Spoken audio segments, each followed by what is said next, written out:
These days, developing countries are experimenting with several strategies to fight back against access inequality. One strategy which has seen some success is the idea of the compulsory license.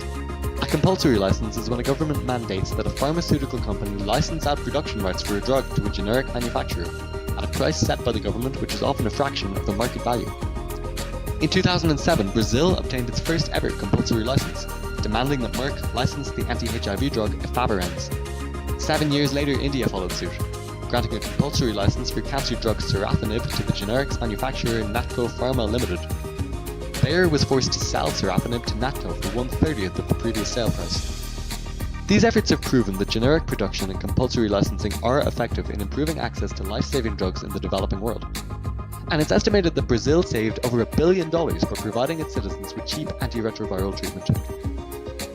In 2004, the WHO created a Commission on Intellectual Property Rights, Innovation and Public Health.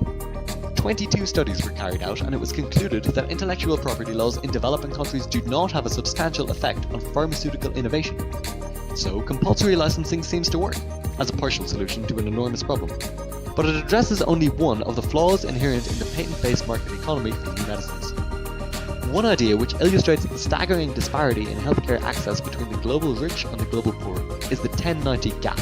That is, less than 10% of the world's research and development funds address the major health problems which affect 90% of the population.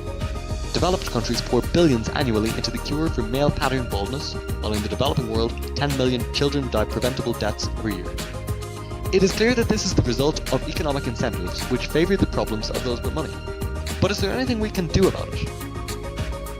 In 2008, the WHO's 61st World Health Assembly prepared a global strategy for intellectual property rights designed to expand access to medicines. One of the proposals was the establishment of an international public fund, which would require different contributions from different member states depending on their level of economic development, and which would contribute to research and development of treatments for previously neglected conditions. The Nobel laureate economist Joseph Stiglitz has proposed a simple alternative to the patent system. Instead of rewarding new discoveries with an exclusive right of sale, reward them with a cash prize provided by the government. This would lead to many of the same incentives towards research for corporations, while avoiding many of the pitfalls. Whether or not this ambitious strategy would work remains to be seen.